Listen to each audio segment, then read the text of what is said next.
Chosen one, anchor your spirit to what I'm about to say, because heaven has been trying to get your attention all week, and you keep missing the signs. That restless feeling that woke you up at 4 in the morning yesterday, that sudden urge to check your phone when you were trying to pray, that conversation that felt heavier than it should have.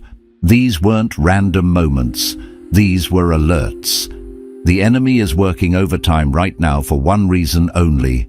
He sees the door that's about to open, and he knows you're 36 hours away from stepping through it. But here's what you need to understand. This door doesn't stay open forever. It closes tomorrow at midnight, and if you miss it, you'll spend the next 3 months wondering why everything feels stalled again. Think back to that moment 2 days ago when you were supposed to make that call, but you hesitated. When you were supposed to say yes, but you said maybe instead. When you were supposed to move, but you stayed frozen. You thought you were being cautious, but you were actually being tested. God was measuring your readiness. And that hesitation, it wasn't failure.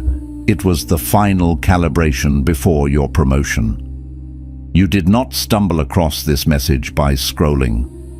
The Holy Spirit directed your finger to this video because this is your emergency broadcast from heaven. This is the warning you've been praying for without knowing it. Do not pause this video. Do not save it for later. Your future self is watching you right now through spiritual eyes, begging you to listen, because what I'm about to reveal will either launch you into your destiny or explain why you're about to repeat the last 6 months. I know the last 72 hours have felt like you're living in slow motion while everyone else is moving at normal speed. Maybe you've been sitting in meetings where your voice felt trapped in your throat, watching opportunities pass while something invisible held you back. Or maybe you've been staring at your bank account, knowing you should feel worried, but instead feeling strangely peaceful, like you're waiting for something that hasn't arrived yet. You feel suspended between seasons, like you're standing at the edge of a cliff, but you can't see the other side through the fog. And in this suspension, the enemy has been whispering a very specific lie. He's telling you that this delay means you missed your window. He's replaying every moment from last month where you chose rest over hustle, where you chose silence over speaking up, where you chose to wait instead of forcing your way forward. He's convincing you that your patience was actually procrastination, and now you're behind schedule. But I need you to hear what Isaiah 40:31 actually declares about this moment. But they that wait upon the Lord shall renew their strength. They shall mount up with wings as eagles. They shall run and not be weary, and they shall walk and not faint. Listen to that promise. They that wait upon the Lord shall mount up with wings as eagles. The enemy wants you to believe that waiting is wasting time, but God's word says that waiting is what gives you wings. Every moment you thought you were falling behind, you were actually building the spiritual stamina for what's coming next. You are not late. You are precisely on time for a divine appointment that was scheduled before you were born. That restlessness you feel isn't anxiety about being behind. It's anticipation. It's your spirit recognizing that the season of preparation is complete and the season of manifestation is starting tomorrow. The door I'm talking about isn't metaphorical, it's literal. Within the next 36 hours, someone is going to offer you something, invite you somewhere, or present you with an opportunity that will feel too good to be true. Your first instinct will be to hesitate, to ask for time to think about it, to wonder what the catch is. But that hesitation is the test. That moment of wondering if you deserve it is the final examination before your breakthrough. And here's what the enemy doesn't want you to know. Every time you almost spoke up but stayed quiet this month, every time you almost pushed but practiced patience instead, every time you almost forced an outcome but trusted God's timing, those weren't missed opportunities. Those were deposits. You were building credit in heaven's bank, and tomorrow you get to make a withdrawal. The pressure you feel right now isn't the weight of being behind. It's the weight of being chosen. It's the spiritual gravity that comes when heaven is about to release something significant into your hands.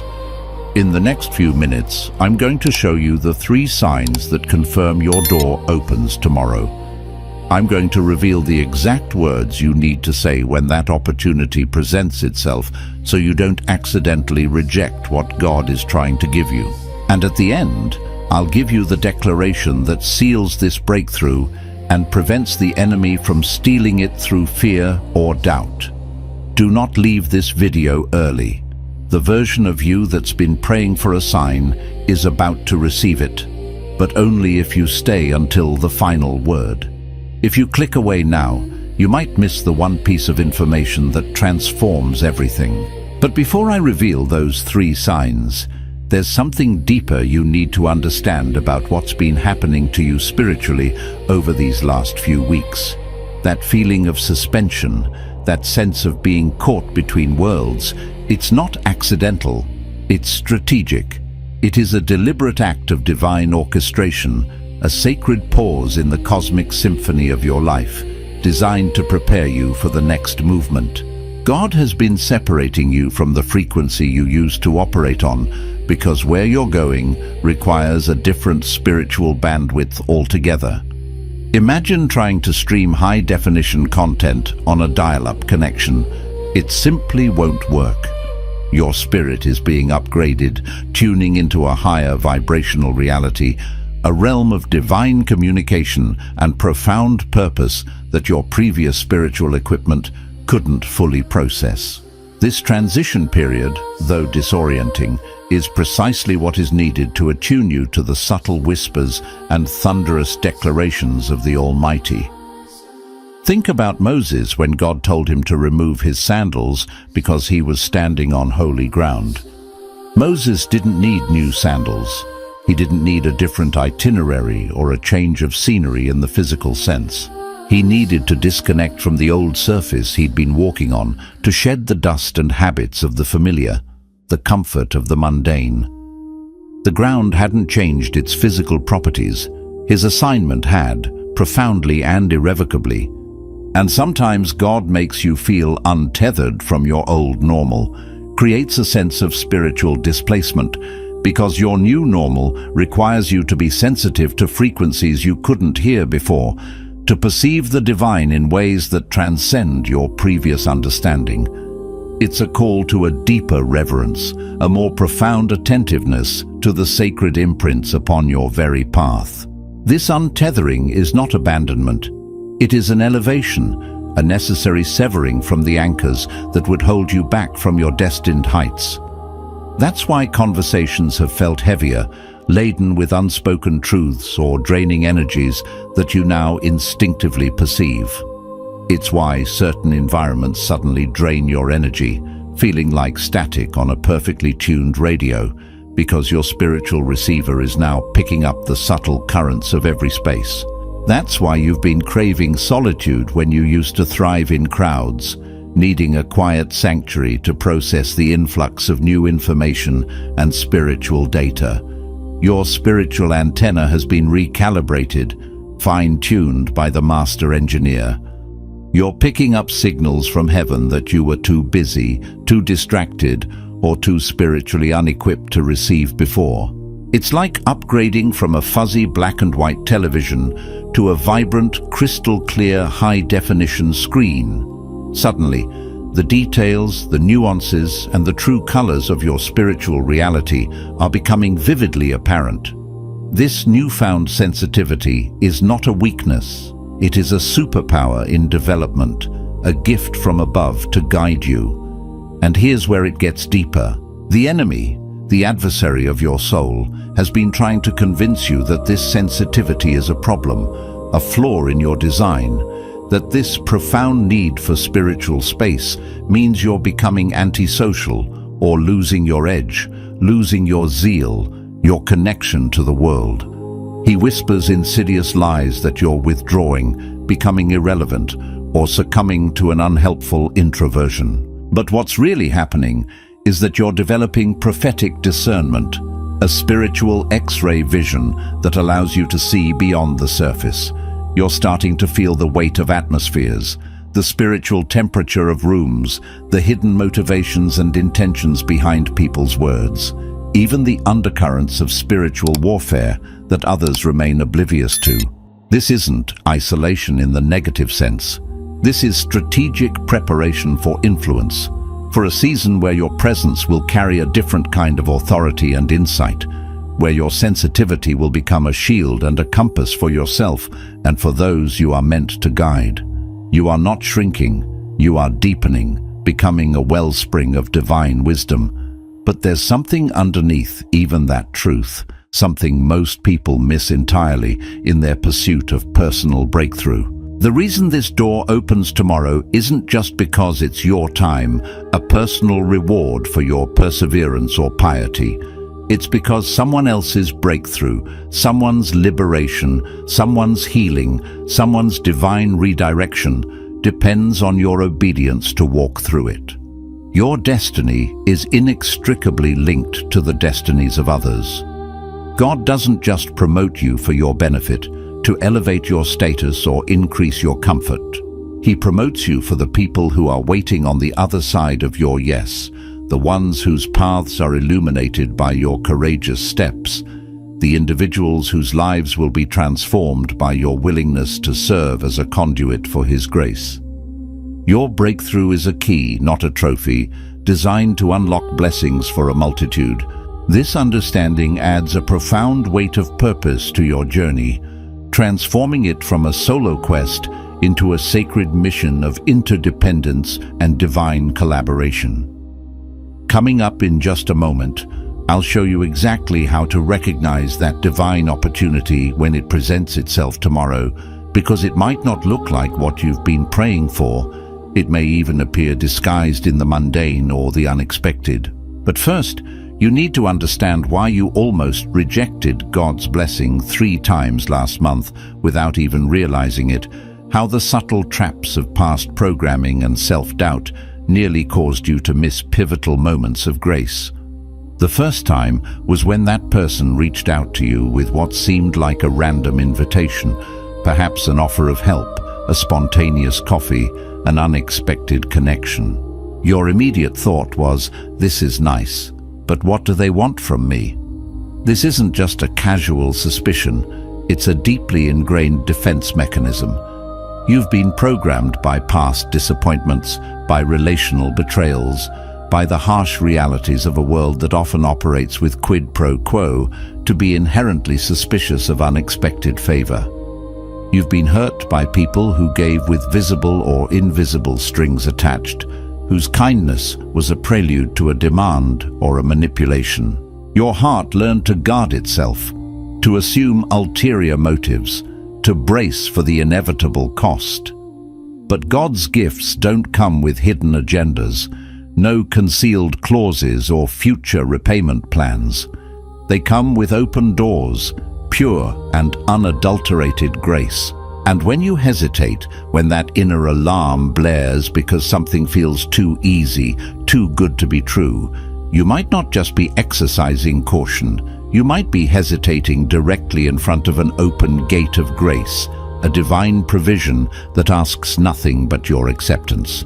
It's a moment where the scar tissue of past wounds clashes with the fresh anointing of God's benevolence.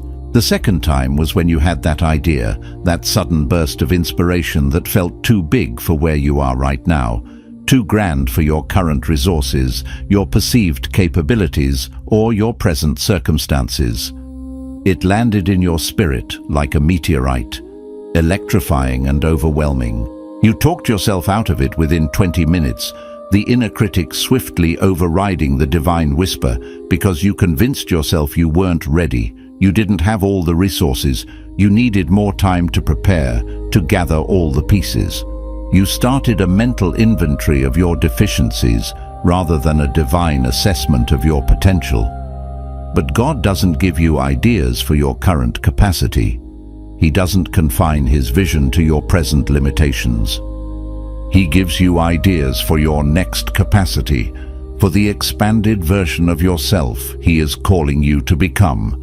A vision that stretches you beyond your comfort zone into a realm of holy dependency. And faith isn't waiting until you feel ready, until all the ducks are in a row, until every resource is perfectly aligned. Faith is saying yes before you know how, taking that first courageous step onto the unseen path, trusting that the ground will appear beneath your feet with each act of obedience. It is building the ship as you sail it, because the divine wind is already at your back. The third time happened just 5 days ago, and you might not even remember it because it felt so ordinary, so commonplace, so devoid of dramatic fanfare. Someone made a seemingly innocuous comment, asked a question that lingered, or presented a possibility that sparked something in your spirit. A flicker of recognition, a nudge of interest, a gentle stirring of potential. It wasn't a thunderclap, but a quiet igniting of divine intuition. But instead of leaning into that spark, instead of fanning that nascent flame, you immediately started calculating all the reasons it wouldn't work, all the logistical hurdles, all the financial impossibilities, all the external resistances. You thought you were being realistic, prudent, responsible, anchoring yourself in sensible pragmatism.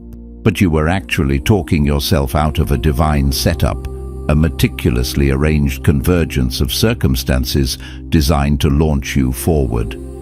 God often hides his greatest breakthroughs in the ordinary moments, the unexpected whispers, the subtle nudges that require a spiritually sensitive ear to perceive. The enemy often disguises opportunity as inconvenience or insurmountable odds. And this brings us to the real, fundamental issue that has been at play. It's not that the doors haven't been opening. It's that you've been scanning for doors that look exactly like the ones that closed on you before, or the ones you've seen others walk through, assuming that God's patterns are repetitive and predictable. You've been looking for opportunities that match your past victories, trying to replicate formulas that once worked, instead of staying open to the surprising, often unconventional and entirely new ways God wants to bless you now. It's like a ship's captain diligently searching for the familiar lighthouse of a port he departed from years ago, while a magnificent, uncharted harbor of greater purpose awaits just around the bend, its beacon shining a new light. Your reliance on past experiences, while valuable for lessons learned, can become a blindfold to the novel and creative ways God is moving in your present and future. But let me challenge you with something that might make you uncomfortable, that might stir a little resistance within your spirit. What if the reason you keep almost missing these divine moments isn't simply fear, that understandable human tremor in the face of the unknown? What if it's something deeper, more insidious, more rooted in the ego? What if it's pride? What if you've been subconsciously rejecting God's help, pushing away the very blessings he extends, because accepting it means admitting you can't do this alone, that you are not entirely self-sufficient, that you are indeed dependent on a divine hand? This truth can be a bitter pill for a spirit that has prided itself on resilience and independent achievement. There's a subtle, almost imperceptible part of you that wants to earn your breakthrough, to toil and struggle and sacrifice to such an extent that you can eventually stand triumphant and say you did it all by yourself. You want to prove that you're strong enough and smart enough and talented enough to force doors open through sheer grit, through your own unwavering effort and ingenuity. It's the human desire for self-made success, the story of the individual conquering all odds. And every time God tries to hand you something you didn't work for, something you didn't earn through arduous labor, something that feels too easy, too good to be true, you hesitate. You pause, you scrutinize, you question, because it threatens the narrative, the very story you've been telling yourself about what you deserve, about your worth being directly proportional to your struggle. It challenges your carefully constructed identity of the diligent, self-reliant achiever. It's a moment of reckoning where self-sufficiency must bow to divine generosity. This is where the real transformation begins, at this critical juncture of choice. You have to make a conscious, intentional decision. You have to choose between controlling your breakthrough and receiving your breakthrough. You cannot do both.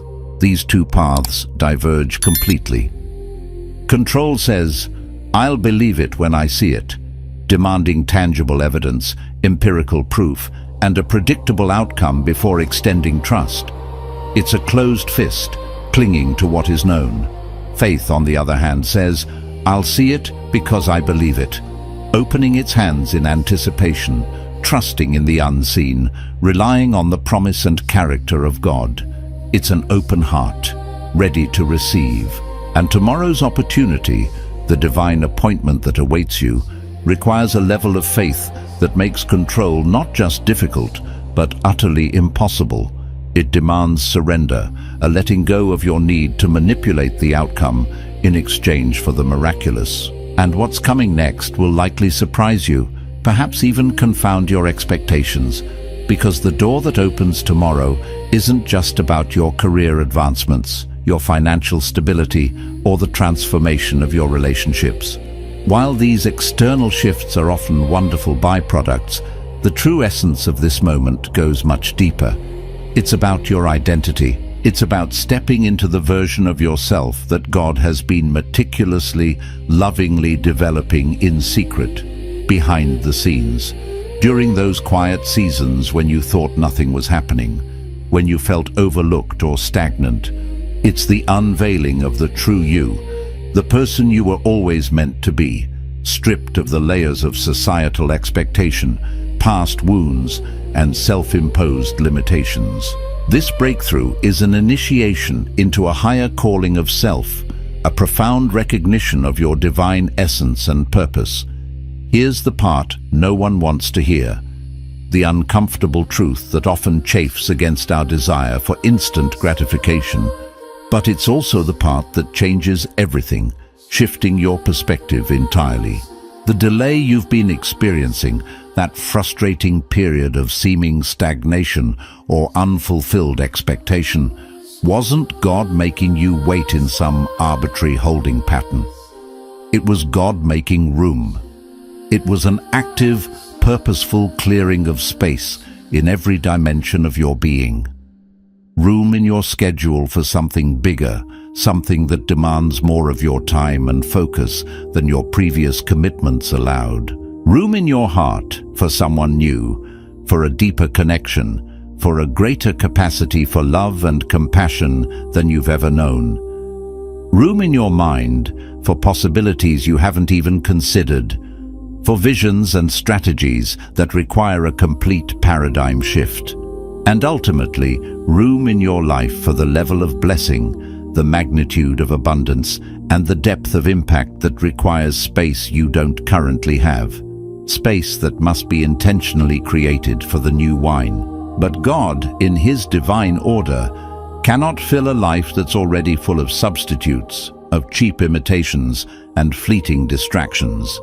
He cannot promote you into your true purpose and destiny while you're still clutching counterfeit comfort, clinging to the familiar patterns and relationships that offer a superficial sense of security, but ultimately stunt your growth. And sometimes, the only way to effectively clean out the clutter, to remove the spiritual and emotional debris that occupies vital space, is to create a season where nothing seems to be working the way it used to, where the old ways become unfulfilling and unsustainable. This discomfort is not punishment, it is purification.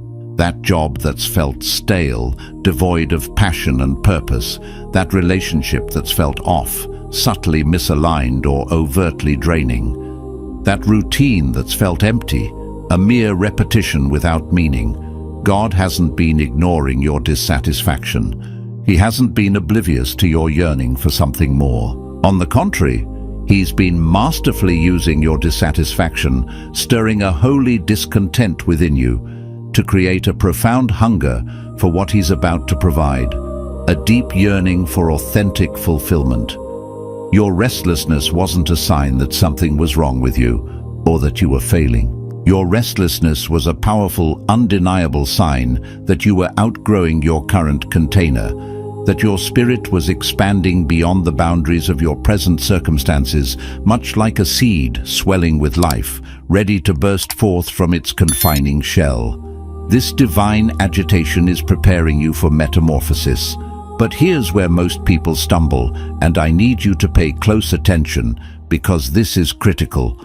A moment of truth that can determine your trajectory. When that door opens tomorrow, when that divine opportunity presents itself in its unique and perhaps unexpected form, your very first thought is going to be about all the ways you're not qualified.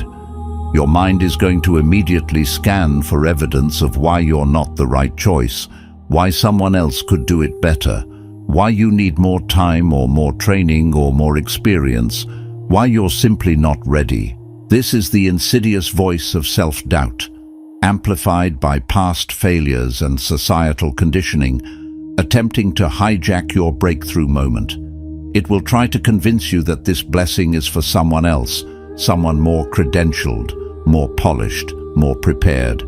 And in that precise moment of mental hesitation, that critical pause where self-doubt attempts to gain a foothold, you need to remember David standing in front of Goliath. David didn't have military training. He was a shepherd boy, a youth among seasoned warriors. He didn't have the right armor. Saul's heavy, cumbersome gear was an ill-fitting burden. He didn't have the experience everyone thought he needed, facing a formidable giant that had terrified an entire army.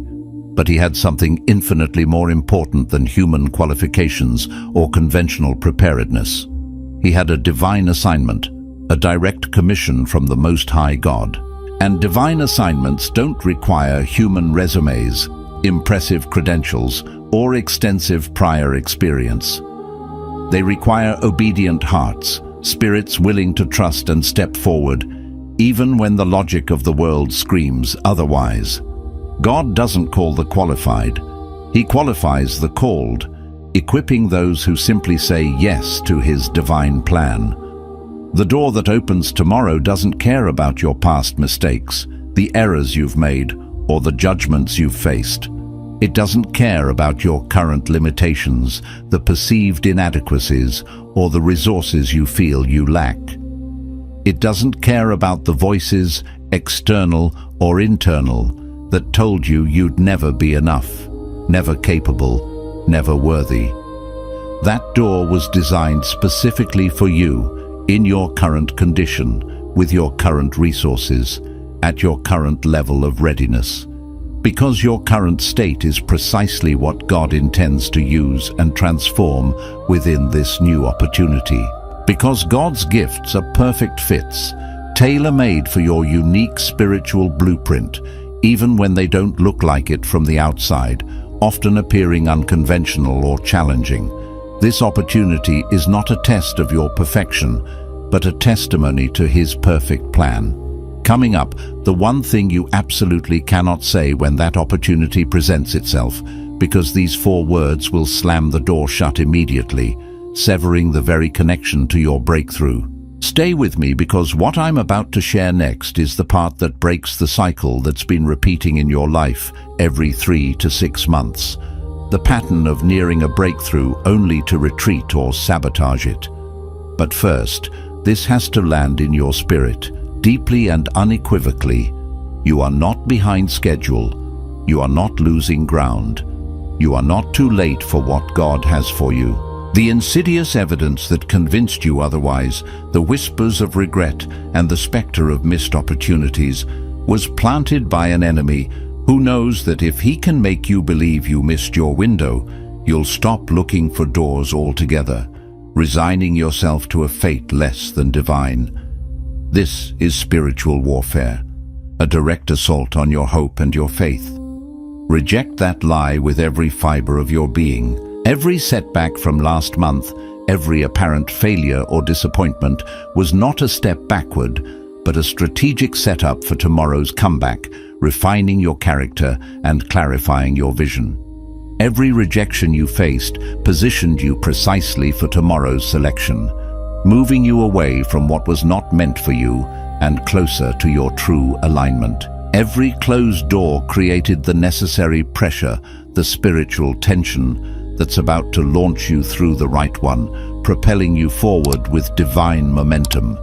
You haven't been wandering in circles, aimlessly lost in a labyrinth of confusion. You've been moving in spirals, an upward trajectory, getting closer to the center of God's will with every revolution, gaining altitude and perspective with each turn. Your journey has been purposeful, even when it felt disorienting. And here's the uncomfortable truth that's been hidden underneath all your questioning and second-guessing, the underlying dynamic that has subtly undermined your progress. You've been stalling, unconsciously holding yourself back because success scares you more than failure does. Failure is a familiar landscape. You know its contours and its pitfalls. You know how to recover from disappointment, how to bounce back from rejection, how to rebuild after breakdown. You've developed coping mechanisms and resilience in the face of adversity. But success, particularly the level of success God has for you, requires you to become someone you've never been before, a version of yourself that is foreign, potent, and sometimes intimidating.